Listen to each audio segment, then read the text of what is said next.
이제 여러분 하나가 땅끝까지 복음을 전할 수 있는, 복음에 참여시킬 수 있는 놀라운 기회가 찾아왔다는 거예요. 내가 참여해서 직접 맛보고 만지고 느끼고 경험하면서 그리스도의 살과 피가 전해졌다는 거죠.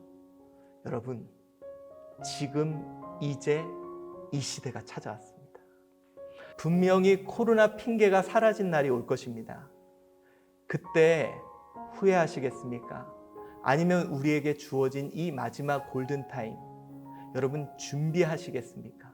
우리 개혁주의 우리가 그 첫 발을 내딛어서 이 세계를 복음으로 정복해야 되지 않겠습니까?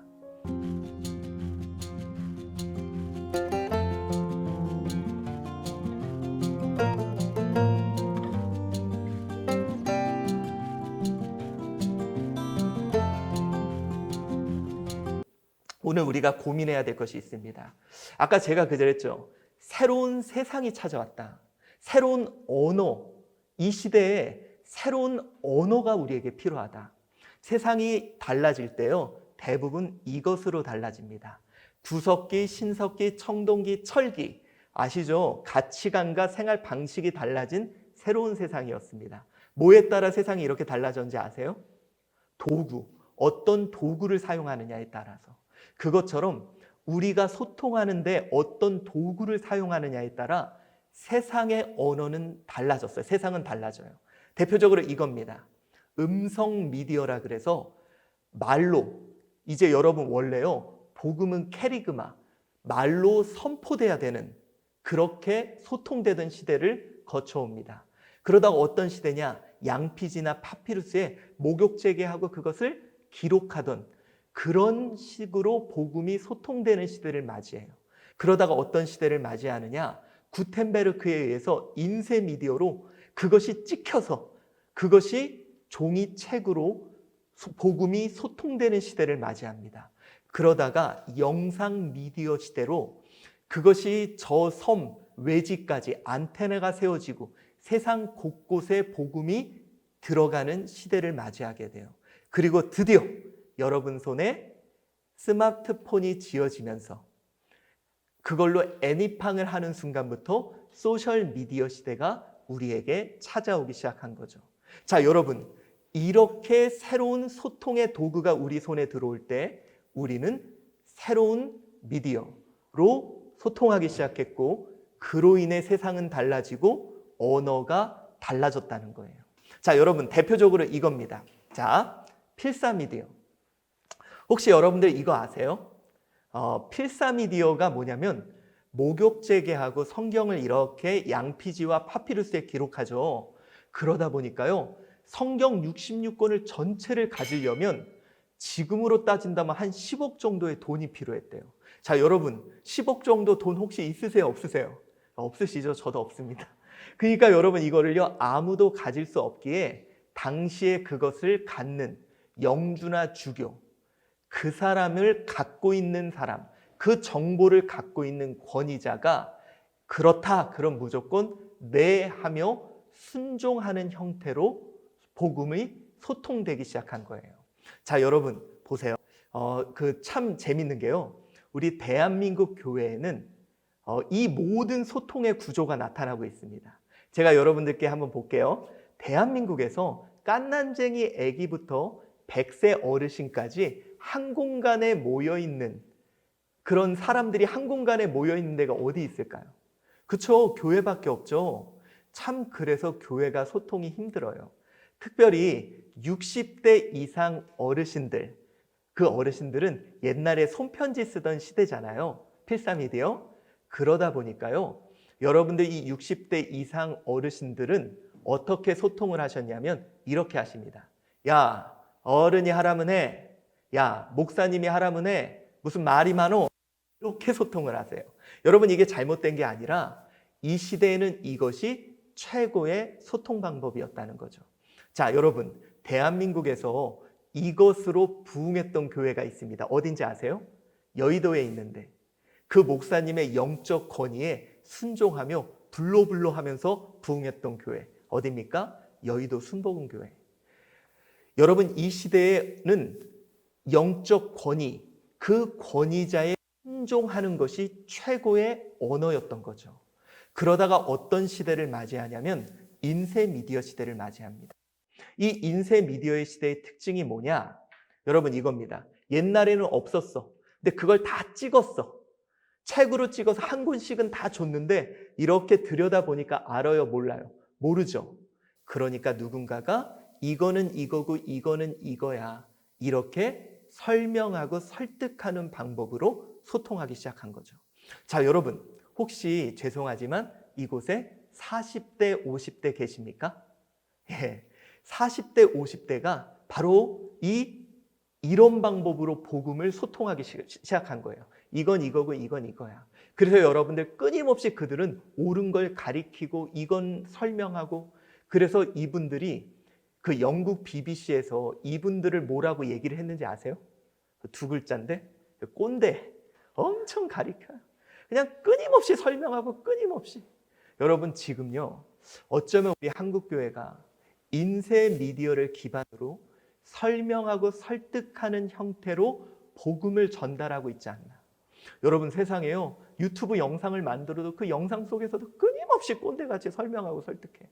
이런 방법으로 설명하고 설득하는 형태로 복음이 전달되던 시대가 있었습니다. 자, 대표적으로 어떤 교회가 있었냐면요, 이런 교회가 있었습니다. 사랑의 교회. 여기가 바로 설명하고 설득하는 방식으로 복음을 소통하는 형태로 부흥했던 교회죠. 그러다가 어떤 시대를 맞이하냐면 바로 영상 미디어 시대를 맞이합니다. 영상 미디어 시대의 특징이 뭐냐? 정보의 양이 갑자기 기하급수적으로 많아지기 시작했어요. 자, 여러분, 제가 우리 원우분들에게 제가 물어볼게요. 혹시 2020년 나는 우리 교과서나 이런 거 참고도서 말고 책을 10권 이상 읽으셨다 하시는 분 손 들어보세요. 10권 이상. 예, 거기다 손이라고 써보세요. 예, 생명의 삶 손 내리세요. 예, 다 내려갔을 겁니다. 없을 거예요. 자, 여러분 희한하죠? 옛날에 우리 신학생들은 책 안 읽으면 아이들 못 가르치고 목회 못 했거든요. 근데 희한합니다. 요즘에 책을 안 읽어도 할 얘기가 많어. 아는 게 많어. 그 왜 그런지 아세요? 그게 뭐냐면 인쇄 미디어를 통해 얻는 정보의 양보다 영상 미디어를 통해 얻는 정보의 양이 최소 1000배 이상이래요. 그러다 보니까 사람들의 특징이 뭐냐? 더 이상 설명, 설득 듣기 싫은 거예요. 하나하나 이거 싫은 거예요. 왜? 정보의 양이 많으니까 전체의 이미지와 느낌, 바로 파토스, 감성, 이미지와 느낌으로 소통하기 시작하는 겁니다. 우리 혹시 여기에 20, 30대들 아마 대부분이실 거예요. 여러분들이 그럴 거예요. 우리 20대, 30대는 설명, 설득 필요 없어요. 마음이 동해야 돼. 감동을 받아야 돼. 마음이 움직여야 내가 그 일을 하는 거지. 여러분 40, 50대는 옳은 거를 끊임없이 하래요. 근데 20, 30대는 피를 받아야, 감동을 받아야 움직입니다. 어떤 분은 그럴 거예요. 목사님, 복음을 설명하고 설득해야지 뭘 복음을 이미지화합니까? 제가 이걸 말씀을 들으면 조금 이해하실 거예요. 그게 뭐냐면 이게 한 6년, 7년 전에 했던 조사인데요. 그 당시에 뭐냐면 이제 기독교에 대한 어떤 그런 조사를 했어요. 가장 부정적인 그룹이 누구였냐면 20대 초반이었습니다. 이들이 무슨 얘기를 했냐면 교회에 대한 긍정도가 20대 초반이 10%밖에 안 나온 거예요. 그러니까 10명 중에 하나만 교회가 좋고 나머지 90%는 교회가 싫어. 끊임없이 설명하고 설득하니까 싫은 거야. 그런데 이들이 동일 군을 가지고 이런 이야기를 해봅니다. 너희들이 결혼해서 이루고 싶은 가정 했는데 여러 예를 쫙 줬는데 1위가 션가 정혜영, 2위가 차인표 신혜라, 3위가 최수종 하이라예요. 자, 여러분, 이 세 부부의 공통점이 뭘까요? 연예인 부부? 아니요, 크리스찬 부부예요. 자, 이 세 부부가 조금이나마 복음대로 사는 모습을 보여주고 느끼게 하니까 열심히 설명하고 설득해도 도달되지 않았던 그들이 조금이나마 그 마음에 나도 저렇게 살고 싶어 라는 것이 도달됐다는 거예요. 여러분, 이렇게 20, 30대들 코로나 전까지가 바로 복음이 전달되는 방법이 보여지고 감동 주고 느끼게 하는 방법으로 복음이 소통된 거죠. 이것으로 부흥했던 교회가 있습니다. 어딜까요? 분당 우리 교회와 우리 용인 죽전에 있는 세대인 교회가 감동을 주고 또 마음을 울리며 그렇게 부흥했던 교회로 남아있죠. 자, 여러분, 원래 여기까지였습니다. 이렇게 감동을 주고 이미지를 보여주고 느끼게 하는 교회가 한 10년 정도 유지될 줄 알았는데 갑자기 코로나가 오면서 소셜 시대가 10년 후에가 올 것이 가속되어서 온 것이 바로 지금의 시대예요. 제가 그 재밌는 거 하나 알려드릴게요. 원래 그 천주교가 필사 미디어 중세시대 때 인쇄 미디어를 거부하신 거 아시죠? 그들은 설명하고 설득하지 않아서요 암흑기를 맞이합니다. 그래서 천주교는요 1700년대부터 이미지, 영상 미디어 시대를 준비해요. 그래서 우리 대한민국에서는 실제적으로 1960년대에 바티칸에서 공문이 와서 이미지와 느낌으로 소통하라. 영상 미디어 시대로 소통하라. 그래서 서강대학교 언론대학원이 생기고 막 이런 일, 신부님들이 수업을 받고 막 그랬거든요. 그래서 천주교에서 한 게 뭐냐 이런 일을 했습니다. 신부 수업 같은 영화의 제작비를 지원해주고 드라마에 막 신부님 나오죠. 그런 게 천주교에서 제작비 지원을 한 거예요. 그러니까 이미지로 접근을 한 겁니다. 자, 여러분, 제가 이거는 실험이에요. 신앙이 아닙니다. 두 가지 단어를 듣는 순간 나도 모르게 깨끗이라는 이미지가 떠오르는 것에 자막에다가 그 번호만 쳐주시기 바랍니다. 두 단어 중에 깨끗. 자, 1번 신부님, 2번 목사님. 자, 듣는 순간 나도 모르게 깨끗이라는 이미지가 떠오르는 게 무엇입니까? 한번 올려줘 보세요. 예, 자, 이 원우에 이거 캡처해가지고 자, 각 교회로 좀 보내주십시오. 자, 여러분 희한하죠? 내가 우리 목사님을 사랑하고 목사님을 위해 기도하는데 이상하게 내 머릿속에 신부님 그러면 깨끗하다고. 자, 여러분 비진리가 이 시대의 언어에 담겼더니 어느새 나에게도 도달되어 있다는 거예요. 여러분 우리 이 시대의 언어로 복음을 전할 수 있는 우리가 되어야 하지 않겠습니까?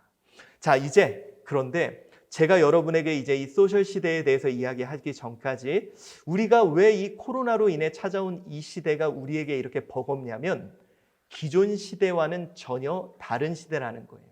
우리가 음성부터 영상 미디어 시대까지는 유사한 점이 있었어요. 공통점이 있었어요. 뭐냐? 이겁니다. 말하는 사람이 있고 듣는 사람이 있고 보여주는 사람이 있고 보는 사람이 있었죠. 그래서 이것을 흔히 미디어 1.0이라 그랬어요. 그래서 뭐냐면 우리가 아이들을 가리키거나 복음을 전할 때 이런 패러다임을 갖고 전했어요. 이거예요. 어떻게 복음을 전할까? 어떻게 우리가 복음을 전하지? 이게 우리의 고민이었다면 코로나로 인해서 10년 정도 가속되어 다가온 이 소셜 시대는 우리에게 전혀 다른 시대입니다. 자, 여러분 이거 생각하면 돼요. 우리 10대들. 자, 여러분 우리 10대들은요. MBC, KBS, SBS 보여주는 거 안 봅니다. 아시죠? 얘네들은 그거 안 봐요. 자기들이 보고 싶은 걸 유튜브에서 찾아봐요.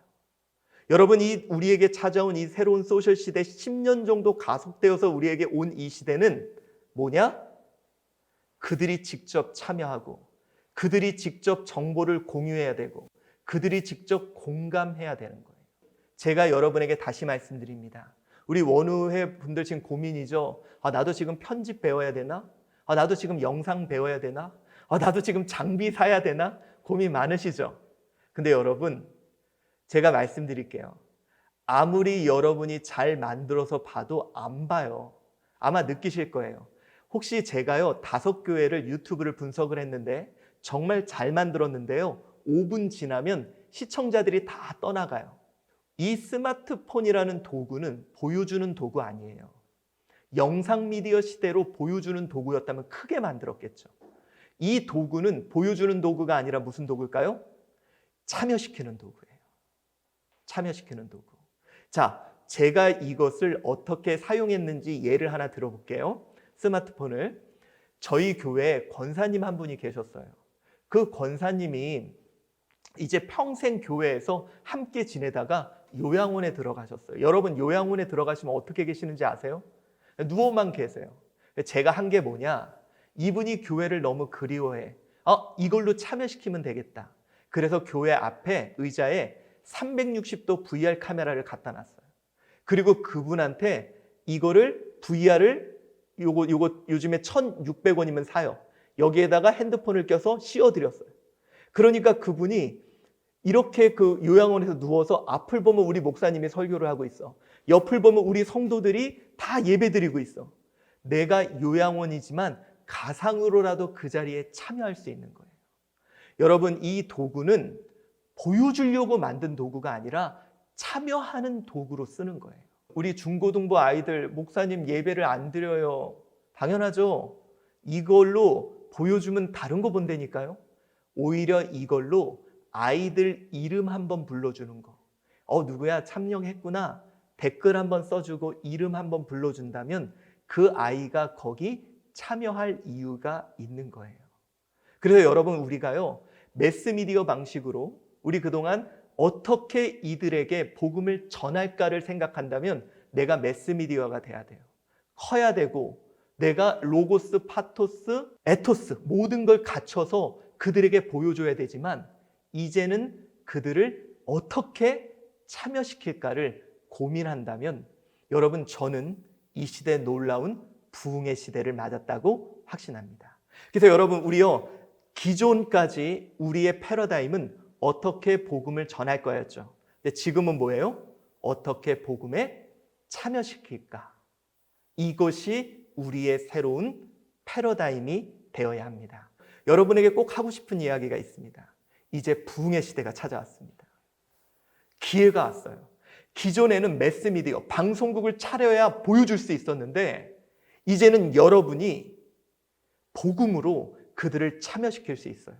여러분, 이거 아시죠? 유튜브 하나가 MBC보다 광고 수익을 더 많이 냈다. 이제 여러분 하나가 땅끝까지 복음을 전할 수 있는, 복음에 참여시킬 수 있는 놀라운 기회가 찾아왔다는 거예요. 역사적으로 보면 새로운 언어가 시작될 때 놀라운 부흥이 있었습니다. 대표적으로 이겁니다. 중세시대 때 모든 교회는 타락하고 끝났다고 생각했어요. 그때 종교개혁. 여러분, 이 루터의 종교개혁에는 여러 가지 의미가 있었지만 당시에 이제 이 권위로 소통하던 이때 루터가 했던 게 뭐냐? 복음을 라틴어라는 권위로 설교하던 그때 당시의 언어인 독일어로 복음을 설명하고 설득하고 그것을 인쇄본에 담아 3년 동안 30권의 책이 30만 부가 유럽에 퍼져서 놀라운 종교개혁의 역사가 일어났습니다. 이것이 또 한 번 있었죠. 언제냐? 바로 음성 미디어에서 필사 미디어로 넘어올 때예요. 여러분, 예수님이 복음을 캐리그마하다가 승천하셨어요. 그리고 제자들에게 성령 하나님을 기다리라 그랬어요. 그때 제자들은 두려워했습니다. 그런데 성령님이 그들에게 임하고 나타났던 첫 번째 현상이 이거예요. 우리 한번 다 같이 시작. 그들이 성령의 충만함을 받고 성령의 말하게 하심을 따라 다른 언어로 말하기 시작하니라. 여기서 이 다른 언어가 뭐냐면 디아스포라, 흩어진 유대인들에게, 외국인 유대인들에게 그들의 언어로, 사도의 권위로 복음이 필사 미디어에 담겨서 회람되면서 놀라운 초대교회의 부흥의 역사가 있었다는 거죠. 자, 여러분, 또 한 번 있었습니다. 그게 뭐냐? 바로 커뮤니케이션이에요. 여러분, 혹시 커뮤니케이션이라는 말 많이 들어보셨죠? 소통. 그런데 혹시 커뮤니케이션의 어원과 시작이 뭔지 아세요? 제가 이거를 신학대학에서 배운 게 아니라 언론대학원에서 들었습니다. 커뮤니케이션의 시작과 어원이 뭐냐? 이거래요. 커뮤니언, 성만찬. 저는 개인적으로 구약은 하나님의 언어였다고 생각해요. 내가 거룩하니 너희도 거룩해라. 그랬더니 의인은 없나니 아무도 없어서 못 알아들었어요. 그러니 어떻게 했느냐? 말씀이 육신이 되어 우리 가운데 오셔서 이 식탁이라는 자리에 우리를 참여시켰어요. 여러분, 성만찬 생각해 보세요. 지금은 막 조금씩 주는데 옛날에는 빨간 피가 보여요. 빵 냄새가 나요. 맛을 보면 뻑뻑하지만 맛이 느껴지고 촉감이 느껴져요. 내가 참여해서 직접 맛보고 만지고 느끼고 경험하면서 그리스도의 살과 피가 전해졌다는 거죠. 여러분, 지금 이제 이 시대가 찾아왔습니다. 직접 참여해서 맛보고 만지고 느끼고 경험하면서 그리스도의 살과 피가 전해지는 시대. 우리 그 시대를 지금 준비합시다. 제가 여러분들께 꼭 말씀드리고 싶은 게 그겁니다. 우리 많은 사람들이 코로나가 끝나기만을 기다려요. 코로나 끝나면 나아질 거다. 아니요. 아까 제가 그랬죠. 데이터가 전혀 나아질 기미가 없습니다. 지금 우리에게는 우리 국가는 11월을 얘기하죠. 이때까지 마지막 골든타임, 하나님이 우리에게 주신 마지막 기회입니다. 지금 준비해야 됩니다. 이 시대, 새로운 시대를 위해 우리는 지금 준비해야 됩니다. 자, 그렇다면 우리는 어떻게 목회할 것이냐? 제가 여러분에게 이렇게 말씀드릴게요. 제가 여러분 컨텐츠를 만들 때 멋지게 보여줘야지 이런 생각 안 해요. 그들에게 어떻게 전할까 이 생각 안 해요. 저는 어떻게 하느냐? 바로 이 성만찬. 복음의 떡과 잔을 만들면 그들이 직접 참여해서 맛보고 만지고 느끼게 하자. 이렇게 컨텐츠를 만듭니다. 이제 그 사례들을 여러분에게 소개해 드리도록 하겠습니다. 몇 가지 이제 사례들을요 그냥 쭉 열거를 할게요. 그 첫 번째로 어떻게 신방할 수 있을까? 다들 신방을 못한대. 근데 여러분 신방하기 좋습니다. 참여하는 신방이 있어요. 어떻게 했냐면 먼저 저희 교회에서는요 프로필 사진을 만들었습니다. 그리고 이거를 성도님 전체 카톡에 신방을 받기 원하는 분은 프로필 사진을 교체해 주세요 라고 했어요. 여러분 아시겠지만 프로필 사진을 교체한다는 건 대단한 결단이에요. 왜냐하면 사람들이 다 보니까. 그래서 2주 동안만 프로필 사진을 유지해 주세요. 그러니까 신방 받으실 분들은 프로필 사진을 쭉 바꿔서 이렇게 신방 받겠다는 것을 내가 참여하며 표현을 합니다. 그러면 저는 이렇게 받겠다는 분들한테 1대1로 먼저 하루 전에 신방 매뉴얼을 보내고 그리고 그 30분 전에 이렇게 말씀 카드를 보내요. 그 카카오톡으로 화상 통화하지 마세요. 특별히 여자분들은 무조건 하면 안 돼요. 왜냐? 다른 분을 만날 거예요. 여자분들은 얼굴을 분장할 시간을 주셔야지 갑자기 하면 얼굴 안 보고 여러분 요즘 그거 아시죠? 줌을 할 때 점점 얼굴을 안 보여주는 시간이 늘어나기 시작했어요.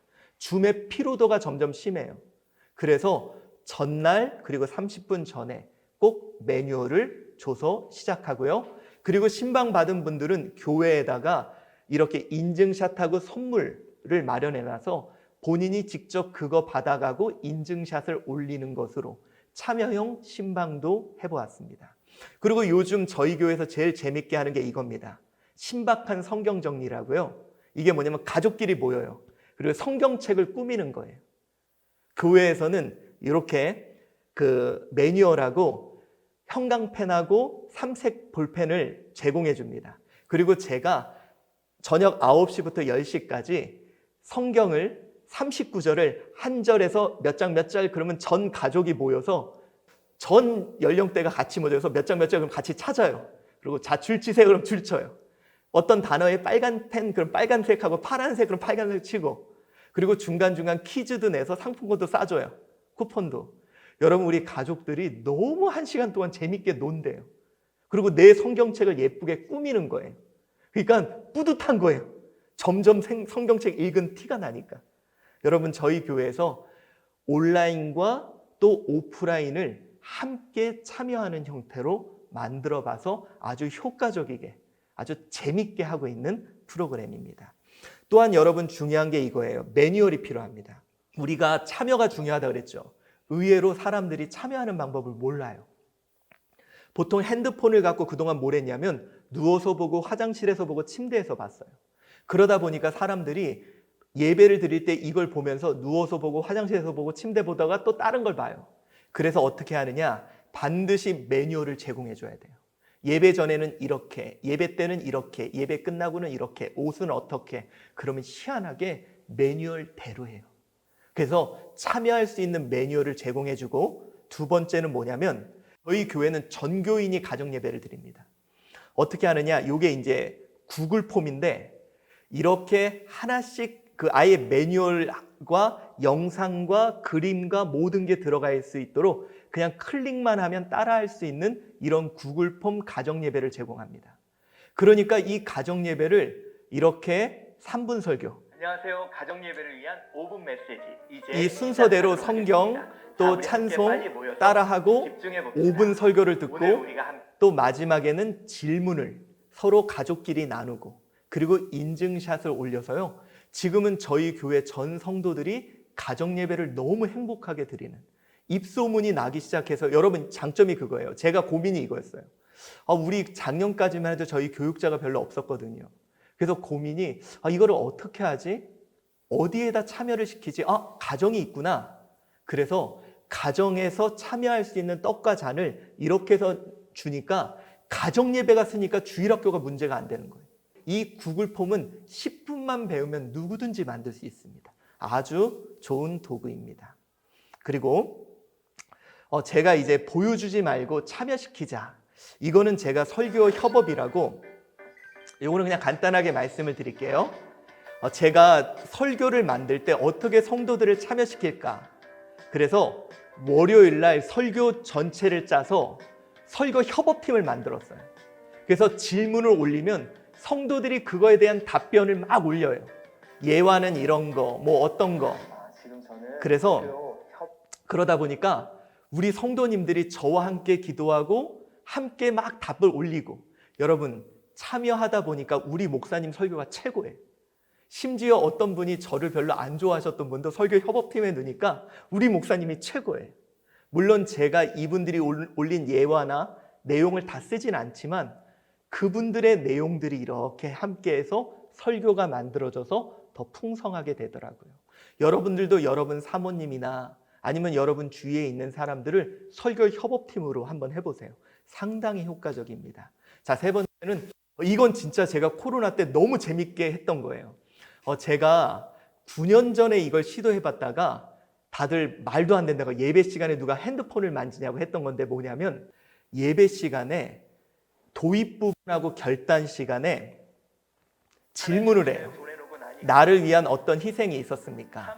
그럼 성도님들이 댓글을 쫙 올려요. 그럼 마치 라디오에서 사연을 읽어주듯 그분들의 이야기를 쭉 읽어주면서 이렇습니다, 이랬습니다. 여러분 장점이 뭐냐면요, 모든 성도들이 설교에 내 이야기가 참여가 되니까 집중을 해요. 더 놀라운 건 뭔지 아세요? 저 멀리 부산, 홍천, 김제 곳곳에서 댓글로 참여하면서 이 예배에 참여하게 되더라고요. 원래 제가 이거를 9년 전에 시도해봤다가 코로나 끝나고 혹시 가능하지 않을까 하고 해봤는데, 예배 시간에 핸드폰을 만지는 거에 대해서 부정적인 생각이 아무도 없더라고요. 아주 은혜롭게 해보고 있습니다. 이것은 이제 VR이라고 아까 제가 말씀드렸듯이 우리 교회를 너무 그리워하는 분들에게도 사용해봤고, 또 소그룹을 하지 말라 그래서 왜 하지 마, 우린 할 수 있어. 그래서 소그룹 3명 모이고 VR 카메라 놓고 성도님들은 이걸로 참여해서 소그룹도 참여하게 만들었습니다. 제가 하고 싶은 게 그거예요. 우리 아이들을 VR을 다 씌우고 성지순례나 아니면 양화진 같은 데 이거 VR 카메라를 들고 같이 이야기하면서 아이들이 직접 가상으로라도 참여할 수 있는, VR 카메라 싼 건 얼마 안 합니다. 누구나 가능합니다. 또한 저는 맞춤형 컨텐츠를 만들었는데요.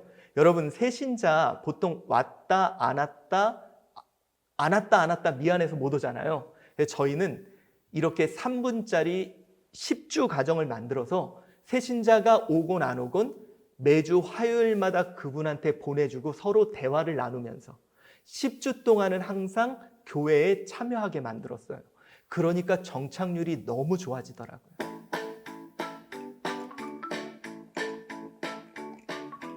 목사님 안녕하세요.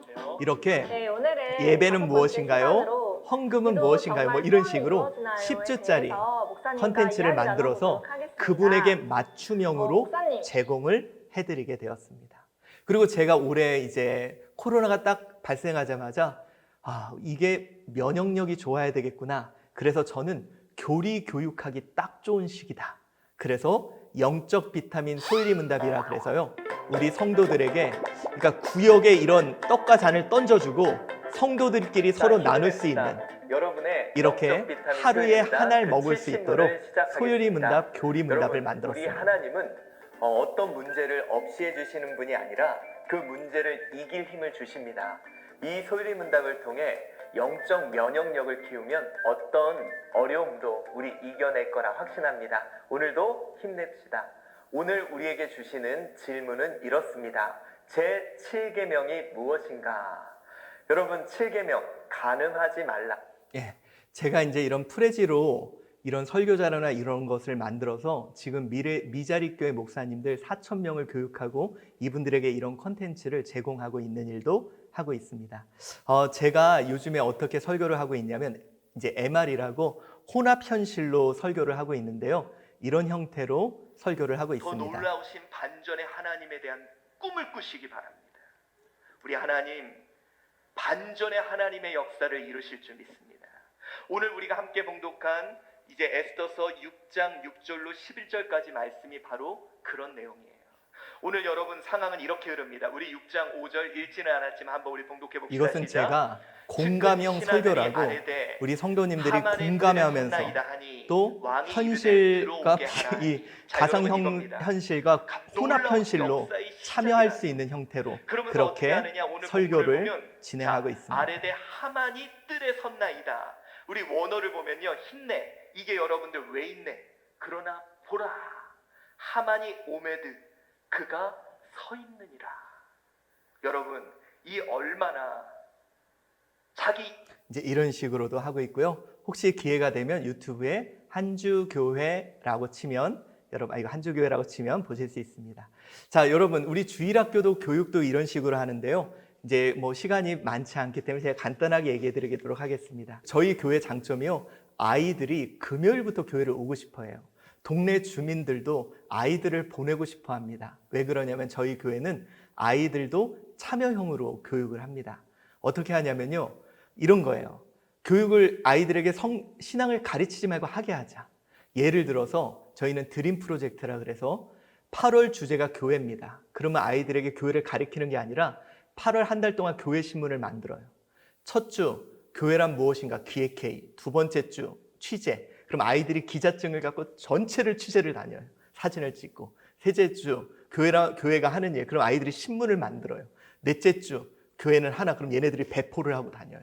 그리고 10월에는 주제가 전도예요. 그럼 아이들이 우리 어떻게 전도할까? 그럼 지들이 회의를 해서 유튜브를 제작하자. 그러면 얘네들이 유튜브 기획, 촬영, 편집, 그리고 이것을 친구한테 복사해서 보내는 것까지. 그걸 한 달 동안 합니다. 이렇게 되다 보니까 특별히 이 유튜브 같은 경우는 지들이 찍은 걸 서울시 교육청에 지들이 보내서 상도 받았어요. 자, 이렇게 하다 보니까 어떻게 되냐? 자, 이 아이들이요, 너무 신나는 거예요. 그리고 여기에 성경적인 내용을 빼면 신문 만들기, 봉사체험, 유튜브 제작 학교. 그러니까 이렇게 보니까 지역 주민들도 여러분 지역 주민들이 고민이 그거예요. 우리 아이들 어떻게 참여시킬까? 근데 이 교회에 이런 프로그램이 있어. 우리 아이들도 보내고 싶어 하면서 본인들은 안 나와도 아이들은 보내려고 하더라고요. 이번 코로나 때 우리 이 아이들이 뭘 했는지 아세요? 얘네들이 딱 한 번 모였을 때 선생님이 그랬어요. 야, 이번 주 주제가 우리 교회 주제가 이제 우리 행복하자야. 우리 교회를 어떻게 행복하게 할래? 너희들이 고민해봐. 그랬더니 1학년부터 6학년이 얘네들이 모여서 자기들끼리 회의를 했어요. 그러면서 얘네들이 뭐라고 했냐? 엄마들이 집을 청소했는데 이렇게 집에 싸놓은 게 많으니까 그걸 팔자.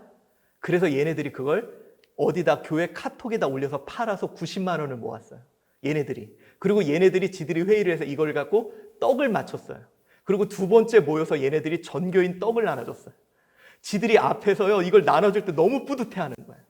이걸 선생님이 도와주지 않고 아이들이 기획하고 아이들이 그것을 직접 해나가는, 참여하는 형태의 교육을 했습니다. 어떤 분은 그럴 거예요. 목사님, 우리 중고등부 아이들이나 우리 아이들은 참여 안 해요. 그건 뭐냐? 우리가 만들어 놓은 결과에 참여를 하라니까 안 하는 거예요. 기획부터 이 아이들이 함께 한다면 이 아이들은 얼마나 참여할 수 있습니다. 또 오른쪽에 보이는 이 참여형 플랫폼이 뭐냐면 저희는 QR코드를 옛날부터 활용했습니다. 아이들마다 사원증 같이 만들어줘서요. 이거를 선생님이 띡 찍으면 바풀이라고 달란트 바로 주면 실시간으로 그게 올라갑니다. 좋은 점이 뭐냐? 가정하고 연계가 돼서 부모님이 가정예배를 드려서 찍 찍으면 부모님이 바풀을 줄 수도 있어요. 그러면 가정과 교회가 함께 이제 연계된 그런 플랫폼으로도 사용이 되고요. 제일 좋은 건 캠프 갔을 때 어디 가서나 찍으면 점수 줄 수 있으니까 아이들이 어디서나 참여할 수 있는 좋은 도구로 사용되고 이렇게 큰 화면에다가 실시간으로 막 점수 올라간 거 하면 지들이 다 알아서 잘합니다. 자, 여러분, 아무튼 저는 오늘 여러분들께 뭐 짧게 다 보여드리진 못했지만 어떻게 참여시킬까? 만약에 우리가 그들에게 어떻게 보여줄까라고 한다면 할 수 있는 게 없지만 어떻게 그들을 참여시킬까를 고민한다면 우리는 도전해 볼 수 있는 게 많을 것 같습니다. 자, 오늘 저는 여러분에게 묻고 싶습니다. 어떻게 하실래요? 코로나 시대에 분명히 코로나 핑계가 사라진 날이 올 것입니다. 그때 후회하시겠습니까? 아니면 우리에게 주어진 이 마지막 골든타임, 여러분 준비하시겠습니까? 우리 바울의 심정으로 복음을 멈추지 말겠다는 마음이 필요하지 않겠습니까? 참고로 올해는 우리 신대륙에 우리 메이플라워를 타고 청교도들이 첫 발을 내디딘 지 400년이 지난 해입니다. 여러분 얼마 전에요. 5월 15일 날 우리 인공지능 메이플라워가 사람 없이 출항을 했대요. 우리에게 펼쳐진 이 새로운 시대, 우리 흔히 메타버스라는 이 새로운 시대에 여러분 그 새로운 이 시대에 우리 믿음의 선배들이 우리 400년 전에 첫 발을 내딛었듯 우리 개혁주의 우리가 그 첫 발을 내딛어서 이 세계를 복음으로 정복해야 되지 않겠습니까? 우리 한번 도전해 봅시다. 감사합니다.